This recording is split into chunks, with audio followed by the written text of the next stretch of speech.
So ladies and gentlemen, welcome back to another Q&A. As always, if you want to get your questions answered, subscribe, turn on post notifications. That's the most important thing, because at random sometime in the week I will be doing the post for the Q&As, and I'll only be picking questions that are posted within the first hour. So I've collated 6 for today's video, so let's get straight into it. Question number 1, are you looking into buying any more watches this year? Yes. I mean, how could I not? The first one that I know I'm definitely getting is the Steel Sky Dweller, the blue face, extremely hard watch to get. So yeah, I know that'll be waiting for me once I head back to London. So very, very excited for that watch. Been wanting that in my collection for a while. So apart from that, I wanna get I think I wanna get a RM6702. The thing that I'm not as big of a fan with when it comes to Richard Milles is like they're quite thick and bulky. Like I like my watches a little more low profile against your wrist. Like that's why I love my Nautilus, I love my Aquanaut. Like they're pretty low profile. And even like with my Royal Oak, it's more low profile compared to say something like some of the offshore chronos and stuff like that. Just in general, that's my main issue with Richard Mille watches. So that's why I like the 6702, even though I know that a lot of people don't, because it looks like quite flimsy, but I like the low profile of it. But for me, I'm not buying any more watches. Like I've pretty much got every single grail watch you could ever want. Aquanaut, Nautilus, Royal Oak, Daytona, Day-Date, Sky Dweller, Hulk, Pepsi, Batman, like the list goes on and on. I have everything you could kind of want to have. So for me, I don't need any additional watches. I will only take additional watches if I know that I can make profit on them. If I was to ever sell them, which I haven't, you know, I've never sold any of my watches yet, but it's still nice to know. For me, it's kind of like a no-brainer at that point. So for example, the Sky Dweller at retail, I think it's like 10K. And you know, you can walk across the street and sell it for 18, 19K at a watch dealership. As I said, I've never sold any of my watches, but for me, that's the only reason that I would continue to grow my collection as it currently stands. Don't get me wrong, later down the line, I'm gonna buy watches and not even think about the money, or even if I lose money just because my heart is called to it. But for right now, I'm still in my growing an empire phase. You know, I'm in a phase where over the next few years, I wanna invest millions and millions into tangible assets. So yes, in a lot of ways, my watches are tangible assets. I mean, if I take all the watches I bought last year and sold them, I could probably make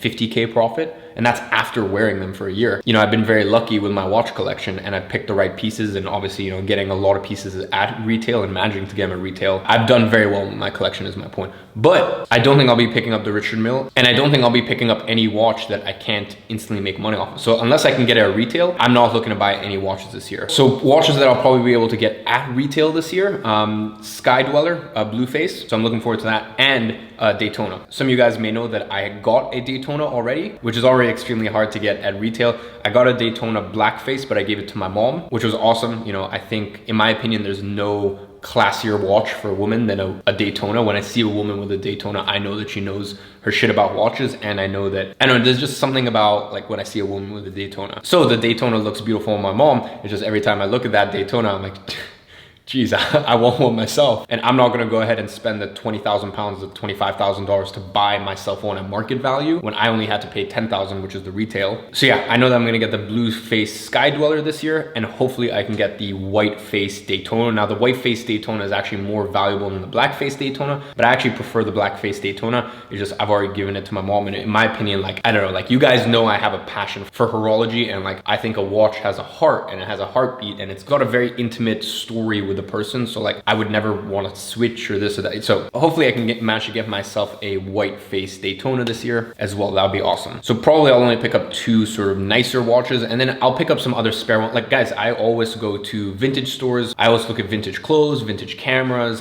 vintage watches. I really want to pick up like an old like 70s, 80s watch. I can't tell you specifically which one. And by the way, this watch would probably cost like $500,000. I don't mean specifically this, but I know that Kanye was wearing I believe it was Kanye. He was wearing like this Cartier, very, very rare watch from like the 70s. I want to pick up something kind of like funky like that. You guys know that I have my like Timex Snoopy, which I love. That's actually, I'd say probably my favorite watch that I have. It just brings out the kid in me. And I have a bunch of other watches that are cheap and, you know, not these big brands, but like I said, just make me feel so alive. I want to pick up some more of those watches this year too. Next question is, what are your religious beliefs and how have they helped you? So originally, my name is Iman. It means faith in Arabic. But like, you know, in the UK, people call me Iman, like I don't really mind, but technically it's Iman, and it's an Arabic name, and it means faith in Arabic. So originally all of my family is Muslim. Technically I am too, I'm just not religious. Religion is one of those things I'm still trying to figure out, you know. Right now, I don't associate to one particular religion. I genuinely believe that there is something bigger than us. I believe more in Buddhist teachings. I believe that there's a creator, but that creator isn't one person or one thing. It is an all-encompassing energy. Like, without getting like too woo-woo and into this, it's still something I'm trying to figure out. I want to read the Quran. I want to read the Bible. And I believe it's the Torah. I think that one's a little harder to read. But anyways, my point is, like, I want to be well educated before I make a decision on what my religious viewpoints are. Maybe I might go down this journey and then at the end realize, like, no, I don't prescribe to any of these religions. And like that's the thing. I just think in life you need to make up your own decisions. My belief right now is I don't believe in one God per se. I believe that there is a God, but it's also something I'm just figuring out. And it's one of those things where I've always respected people from certain religions or from certain beliefs that try to educate you but never force you into something. Because the moment that someone tries to force their opinions down your throat, I think it does such a disservice. So yeah, this is something I'm still figuring out, and I'll let you guys know. Next question is, do you do any diets, keto, paleo? I don't really like the idea of like diets. I follow a certain style. For me, it's paleo. I like to eat high fat, high protein. Just me, like I know I'm quite carb sensitive. So I know I get a lot of brain fog if I eat too many carbs. So for me, I do fasting from 8 p.m. until 1 p.m. So that's what, like a 17-ish, 16, 17, depending on the day, 16, 17 hour fast. So I do that. Every once in a while, I'll do like a 2-day water fast. So I'm pretty fat adaptive. And yeah, just in general, I try to eat high fat, high natural fats, not processed, high protein, and lower carbs. That's just kind of my style. And when it comes to carbs, I like to make sure that those carbs are coming primarily just from vegetables and good greens. So yeah, that's kind of my style. I love a burrito. I will say, I love pasta. I love a burrito. Are you gonna tell them about the McDonald's you Uber Eats?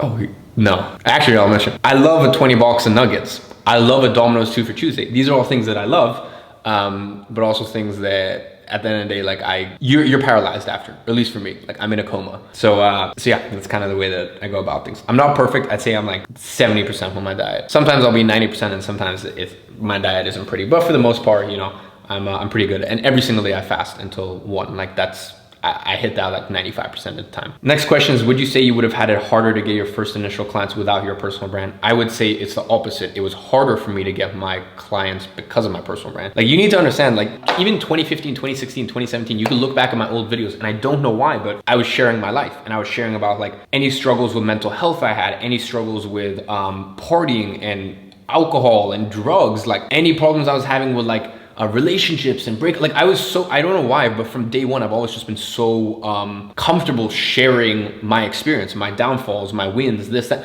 Like that doesn't help you sign a client. Like I've had many clients tell me, Iman, because of your personal brand, you have made it more difficult for me to introduce you to more corporate clients. And I'm totally understanding of that, but I'm also a place in my life where like, I don't want to work with corporate clients. Like I have a very specific sort of client that I want to work with. A lot of my clients, I take to dinners, I take to afternoon teas. Sometimes I take them clubbing. Like I have a very sort of professional when it comes to work, because my work means so much to me and my agency means so much to me, but very unprofessional, and I wouldn't say unprofessional, a very lax approach to, you know, I bleed friendship and a business relationship with a lot of my clients. Like I like having that sort of relationship with my clients. So anyways, my point is you need to understand that, like I've also had this with, I find this more with lower ticket clients. I've actually had clients come to me and be like, so couldn't I just buy your course, learn all the service delivery stuff in there, or even find a contractor myself, and then rather than paying you minimum $4,000 a month, I just buy the course and it's just $1,000. And I'm like, yeah, you could. In the same way, like I could do my own accounting and I could do my own books. Doesn't mean I want to. Or I could learn web development and do my own website. Doesn't mean that I'm going to, or I have any intention, or it's a smart idea. So you need to understand that my personal brand actually makes it harder for me to get clients, because as I said, like it's pretty much everything. In the same way, if a web development agency was doing web development, like high ticket web development, but then also teaching how to do what they were doing, like there's some dissonance there. So as I said, it actually negatively affects me that I have my personal brand. It doesn't positively affect me. I think a personal brand is great as an agency owner. I don't recommend that people even think about having a personal brand or developing any sort of personal brand when they're first starting off, because the only thing that matters when you're first starting off is setting meetings and signing clients. That's it. But once you get to a certain point with your agency, once you're making, 10K, 15, 20K a month and you're more established, then it's nice to have a small little niche authority personal brand. So that way at least you're known in your little niche, in your little sub industry. But that is a very different, having a niche authority personal brand is very different from the personal brand I have, and mine actually shoots me in the foot. It doesn't help. It does literally the exact opposite. Even just in terms of things like advertising, it's annoying because when I'm running ads for the agency, like there's going to be a mix in that retargeting audience of people from my personal brand who've gone to my agency case study funnel or my agency website, which is currently getting redesigned now. I've always found a lot of enjoyment in how shitty it is. It's been nice to just kind of prove a point that you don't need a good agency website. But now coming up to my 4th year of owning an agency, like it feels that's kind of, I can step it up a bit. But anyways, my point is, made it more hard for the fact that for the last 14 months when I was running ads, cold ads for the agency, the last part of the funnel had to be an application. It couldn't just be my scheduler, because I know that people from my personal brand, I know because we tried this, will book in appointments with me that aren't qualified, or it's just a bit of a piss take. And that was so frustrating. So for me, like it actively, and this has become even more apparent to me when it's been around 2 weeks now that the end of the funnel actually books in a 15-minute demo call with Danny, and then he vets them, and then he'll set up a follow-up call with me. And every single day, right now we're not even running cold ads because we're currently in the process of interviewing new performance marketers because we want to grow the agency a lot this year. We've also been handcuffed by the fact that we can only manage like 8 to 10 clients max at a time. Anyways, my point is, we're not even running cold ads at the moment. Just from the 6,500 leads that we've collected last year from running cold ads in active campaign, we're getting 3 to 4 demo calls a day at the moment. A day. I don't even want to think about what's going to happen once we start running cold ads again. So anyways, my point is having a personal brand actually actively stops me growing the agency with as much ease as I can. And it just adds so much more complexity. So for me, it's a bad. For you, if you haven't signed your first client, or you're only working on, or you've only signed a few clients, focus on setting appointments. That's the only thing that matters. But long-term, building up a niche authority personal brand and starting to get some inbound leads as well, and just getting known within your little sub industry does help. Next question is, when do you tell your clients your service is 3 months minimum? After they pay for first month or before? What is the perfect time and way to inform them about it to ensure the best results? Obviously, you don't want to tell them after that first month because you're just lying to them. And either way, it needs to be stipulated in the contract. So the way that we do it is I'll pitch the price. If they ask prior to me saying the price, I'll tell them. But 90% of the time, we'll go through the process. I'll tell them the price. Once they say yes, then I'll go, awesome. So a lot of agencies out there, they like to do 12-month contracts. They like to do 6-month contracts. That's kind of industry standard. Most agencies like to lock their clients in for an extended period of time. And that makes sense. Every agency has substantial running costs. But the way that I like to do it is a 3-month minimum. And then from there, rolling month by month, you can cancel anytime. And for me, it's so important that I say it at that point.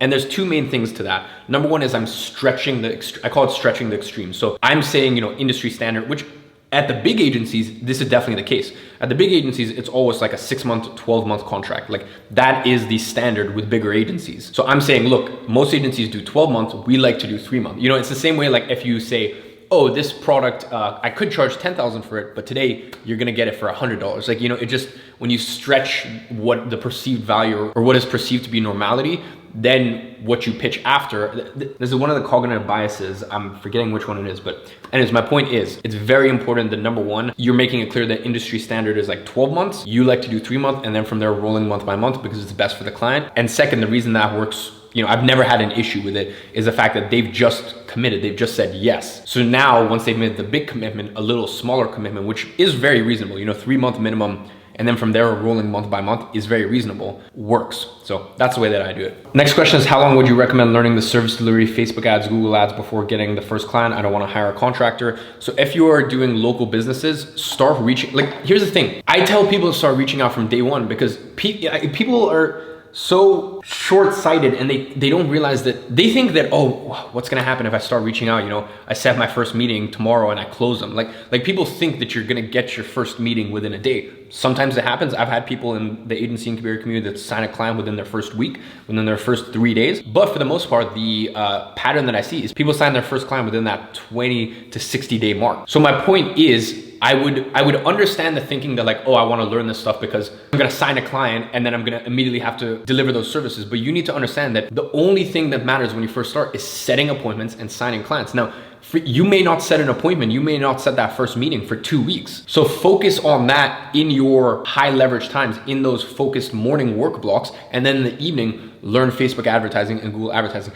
I would say to anyone, of your workday, spend 80% prospecting, setting meetings, and having sales calls. And then that other 20%, learn your craft. Whether you have a contractor or not, I still think it's a good idea. And as I said, don't fall into this fallacy that like, oh, what if I don't learn it properly and then I sign a client tomorrow? It's like, realistically, it's not going to happen. You need to understand that either way, you have a decent run rate before you get to signing your first client anyways. So spend 80% of your time prospecting, setting meetings, and on sales calls, because you have more than enough time to get prepared for delivering the services anyways. The other thing I will say is I think you need a hell of a lot more time if you're doing e-commerce and info product ads compared to local business ads. Like guys, honestly, local business ads are the easiest thing ever. Like it's because you're kind of chained geographically, like there's nothing you should be doing on the interest targeting side of things. That should all be demographic targeting. And it's all super easy because, as I said, you only have a certain amount of people in that audience, so you don't want to dilute that spend. So honestly, like local business ads are just, and now they're like, I think it was a year and a half ago, 2 years ago, they introduced native Facebook lead ads. It's just the easiest thing ever, guys. If you're running e-commerce info product ads, it will take you a little longer to learn and kind of get the hang of. But the other thing you need to understand is the best experience and the best learning that you will ever happen is when you actually manage a client campaign. So my point is, go start setting meetings yesterday. That should be your focus. And in the evening, once you're done with that 80% of your workday where you're prospecting, setting meetings, then learn the Facebook ads, learn the Google ads, learn if you're running ads for local business, how are you gonna qualify? How are you gonna nurture those leads? How are you gonna help your client improve their sales, help them improve the lifetime value of a customer? Maybe any other pain points that people in your niche are struggling with or suffering with, okay? But remember, the focus is on prospecting, setting meetings, and having sales calls. That is literally the only thing that matters when you first start. So ladies and gentlemen, as always, I hope you enjoyed this Q&A. I want you to go ahead and book in a discovery call with, you'll either have a call with Max or Caden, both in-house members of my team. They've been full-time with me for the past 3-4 months. They are my student integration managers here at GrowYourAgency. Their entire job is to make sure the new students are getting settled in, getting the best possible results, as well as looking for new potential good fits. Have a call with them. There's no pressure, there's no strings attached. They will dissect your current situation, see if you could be a good fit for Agency Incubator. If you're not, then they'll just give you a bit of free advice and point you in the right direction. If you are, then they'll open up that discussion with you. So as I said, I've gone ahead and opened up their calendar. Go ahead and book in a time. Link is in the description. On behalf of myself, Max, and Caden, we look forward to speaking with you on the discovery call. I'll see you guys in the next one. With someone else on a couple of V's, what do you really think of the nigga that's making your beats? I've done things for him.